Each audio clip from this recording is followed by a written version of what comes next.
안녕하세요. 스포츠 분석 충래알비입니다. 스포츠 전문적으로 배팅 분석 조합과 종합정보 공유하고 있습니다. 최종 분석 조합과 분석글을 편하게 보고 싶으면 댓글 링크 확인하세요. 1월 6일 화요일 해외 축구 경기. 이집트 vs 베냉. 이집트는 포백을 기반으로 한 4-2-3-1 구조 안에서 에맘 아슈르를 빌드업의 핵심 축으로 두고 좌우 스윙 패스로 상대 블록을 계속 흔드는 현대 축구 스타일을 구사한다. 아슈르의 패스가 좌우로 반복해서 왕복되면 자연스럽게 하프 스페이스와 포백 앞 포켓이 열리고 그 타이밍을 맞춰 오마르 마르무시와 모하메드 살라가 동시에 움직이며 수비 라인의 균형을 깨뜨린다. 그래서 이집트의 공격은 단순한 사이드 크로스에 의존하는 것이 아니라 포켓 침투 이후 골문 정면에서의 마무리와 박스 안 세컨 찬스 슈팅까지 이어지는 입체적인 패턴을 만들어내는 데 초점이 맞춰져 있다. 살라는 박스 근처에서 마무리 선택이 빠르고 마르무시는 전후방을 폭넓게 오가며 수비를 끌어내는 역할을 겸하기 때문에 두 선수가 동시에 움직일 때 수비 입장에서는 막힌 기존점이 쉽게 붕괴된다. 이 과정에서 이선 전체가 짧은 패스 교환과 세 번째 주자 침투를 반복하면서 중원과 포백 사이에 생기는 작은 틈을 끊임없이 찌르는 것이 이집트 전술의 핵심이라고 볼 수 있다. 반면 베냉은 토신과 알로코의 역습 한 방에 기대야 하는 구조인데 포백 라인을 깊게 내리는 시간이 길어질수록 전방과 미드필더 라인 간격이 벌어져 역습 전개 자체가 끊기는 장면이 늘어날 위험이 크다. 다알메이다가 포백 앞에서 버티고 있더라도 더블 볼란치 간격이 벌어지고 측면 풀백 복귀 타이밍이 늦어지면 포켓과 하프 스페이스 방어는 점점 더 어려워질 수밖에 없다. 그래서 이집트가 초반부터 점유율과 빌드업 주도권을 가져가기 시작하면 베냉은 포켓을 열어주지 않기 위해 라인을 더 깊게 내리는 선택을 할 가능성이 높고 그 과정에서 역습 위협은 오히려 둔화될 소지가 크다. 라인이 내려앉을수록 토시는 미드필더 라인과 분리되고 알로코의 돌파도 지원 부족으로 벽에 부딪히는 장면이 많아질 수 있다. 반대로 이집트는 볼을 잃은 뒤에도 근거리에서 곧바로 압박을 시도해 다시 아슈르에게 연결하려 하기 때문에 공격권을 회수하는 빈도에서 베냉보다 우위를 점할 가능성이 높다. 세트피스에서도 장신 자원을 앞세운 1차 경합과 박스 바깥 대기 인원의 세컨 찬스 슈팅 준비를 통해 정지 상황에서도 꾸준히 위협을 만들어낼 수 있는 팀 구조다. 이런 흐름이 90분 동안 반복되면 수비 블록을 유지하는 쪽의 체력과 집중력 저하는 필연적으로 찾아오고 특히 후반 60분 이후에는 포켓 방어와 라인 유지에서 균열이 생기며 경기 흐름이 이집트 쪽으로 기울 가능성이 높다. 결국 포백 앞에서 스윙 패스를 조율하는 앵커, 그 포켓을 파고드는 이선 침투 패턴, 그리고 세컨볼 경쟁력까지 종합하면 시간이 갈수록 이집트의 기대 득점이 꾸준히 쌓이는 그림을 떠올리기 쉬운 매치업이다. 전술 완성도와 패턴의 명확성, 마무리 구간에서의 클래스까지 모두 감안하면 이 경기를 이집트 우세 구도로 해석하는 것이 자연스러운 접근이라고 판단된다. 이집트는 포백을 기반으로 한 4-2-3-1 구조에서 에맘 아슈르의 스윙 패스와 오마르 마르무시 모하메드 살라의 포켓 침투가 전술의 중심을 이루는 팀이다. 베냉은 블록 수비와 역습 사이의 균형이 완전히 잡힌 팀은 아니라서 한번 라인 간격이 벌어지면 연속해서 위기를 허용할 수 있는 구조적인 리스크를 안고 있다. 그래서 전술 밸런스와 공격 패턴의 명확성, 마무리 구간에서의 클래스까지 종합하면 이 매치는 이집트 승리 시나리오에 무게를 두고 접근하는 것이 더 자연스러운 선택으로 보인다. 승부 예측 배팅 강도. 승무패 이집트 승 강추. 핸디 승 추천. 언더버브 추천. 나이지리아 vs 모잠비크. 이 매치업은 애초에 전술 완성도와 공격 레퍼토리에서의 레벨 차이가 분명한 경기다. 나이지리아는 루크만을 축으로 이선해서 패스를 틀어주고 추크헤제가 안쪽으로 좁혀 들어오며 수비를 끌어당긴 뒤 오시멘이 라인 사이를 파고드는 구조가 깔끔하게 정리되어 있다. 페널티 박스 주변에서 이루어지는 유기적인 2대1 원투 패스와 짧은 벽 패스를 통해 수비 시선을 계속 흔들어 놓고 그 사이를 파고드는 오시멘의 타이밍이 워낙 날카롭다.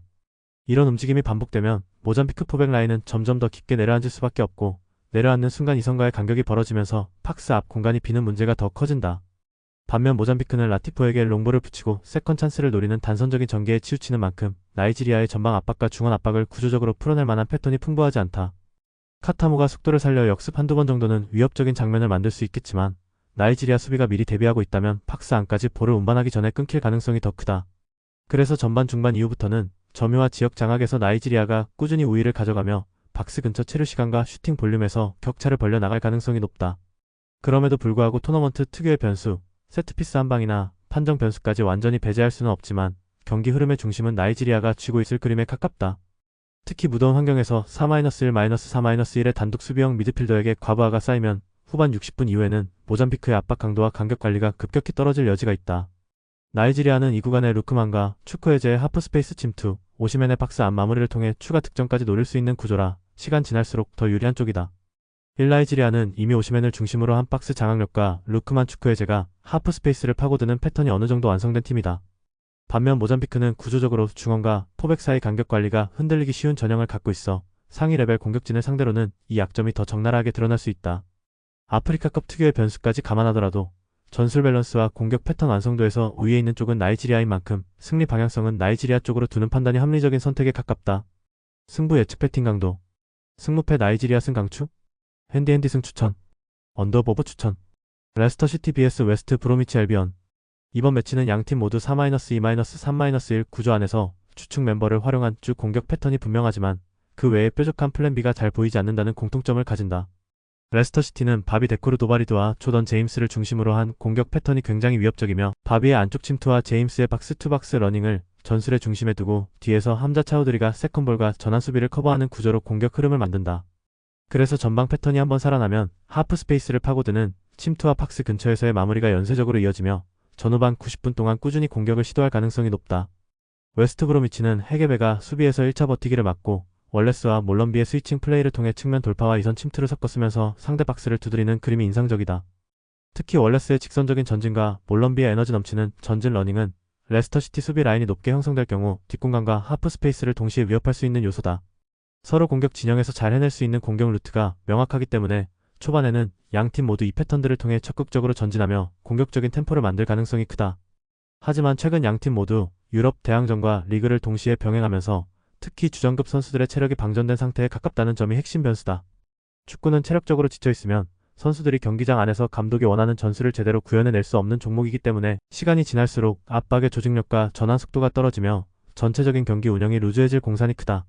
레스터시티 역시 전방 압박 강도가 후반에 내려가는 팀이지만 차우드리와 제임스가 중원에서 버티는 힘이 있어 기본적인 수비 블록과 라인 유지력은 어느 정도 보장된다는 장점이 있다.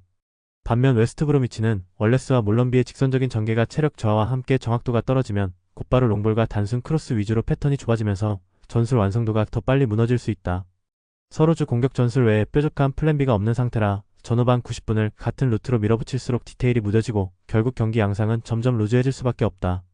그렇게 루즈한 흐름 속으로 들어갈수록 레스터시티는 제임스의 하프 스페이스 침투와 바비의 안쪽 움직임으로 느슨해진 간격 사이를 한 번쯤 파고들어 마무리까지 연결할 여지가 남아있고 홈 응원의 에너지까지 더해지면 마지막 한 끝에서 유리한 쪽은 레스터시티가 될 가능성이 높다.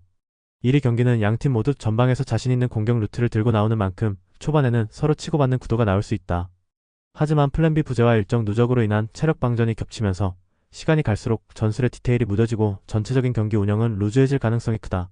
레스터시티는 함자 차우드리의 수비 커버와 조던 제임스의 에너지, 바비 데코르 도바리드의 안쪽 침투를 앞세워 이런 루즈한 흐름 속에서도 한 번은 하프 스페이스를 파고들어 마무리할 수 있는 여유를 가지고 있고 웨스트 브로미치는 직선적인 전개 의존도가 높아질수록 결정력 기복이 커질 수 있다.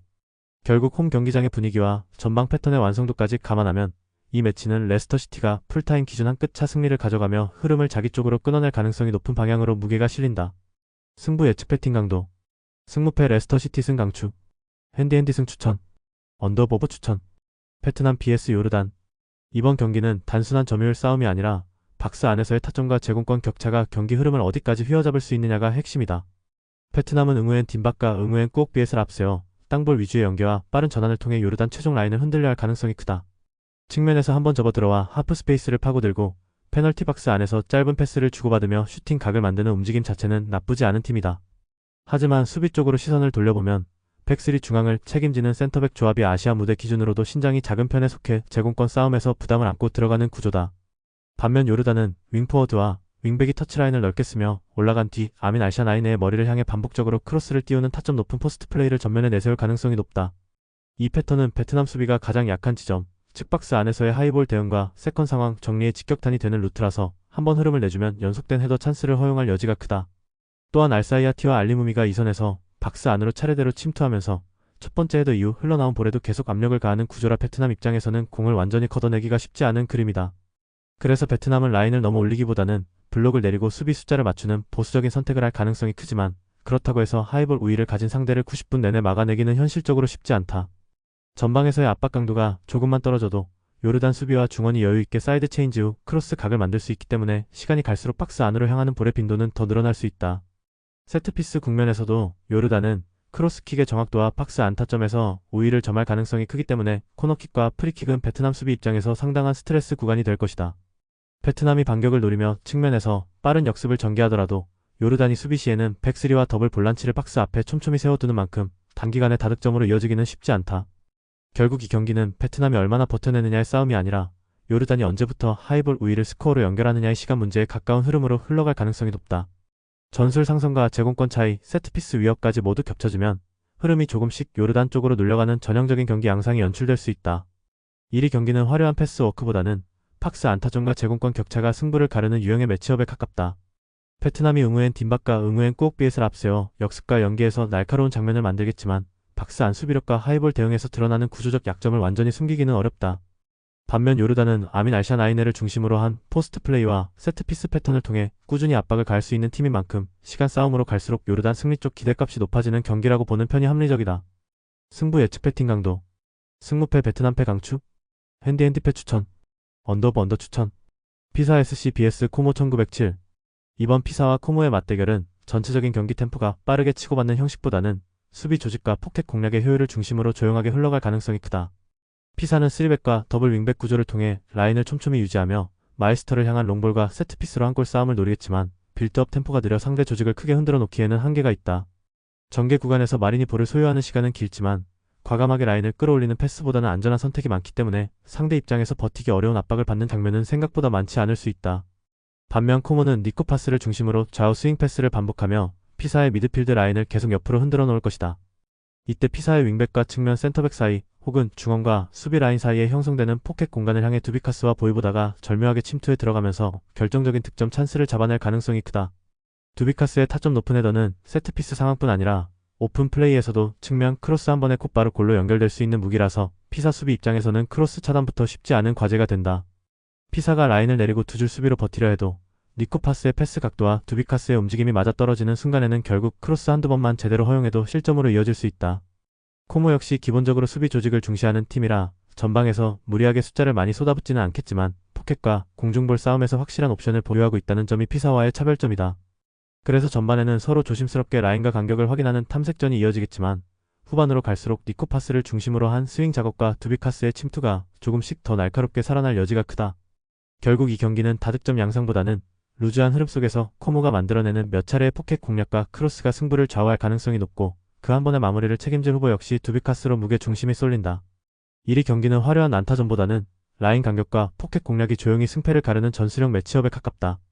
피사가 홈에서 수비 조직을 앞세워 끈질기게 버티겠지만 니코 파스의 스윙 패스와 두비카스의 타점 높은 마무리 그리고 보이보다의 침투까지 고려하면 코모의 공격 루트가 한 수 위로 평가된다.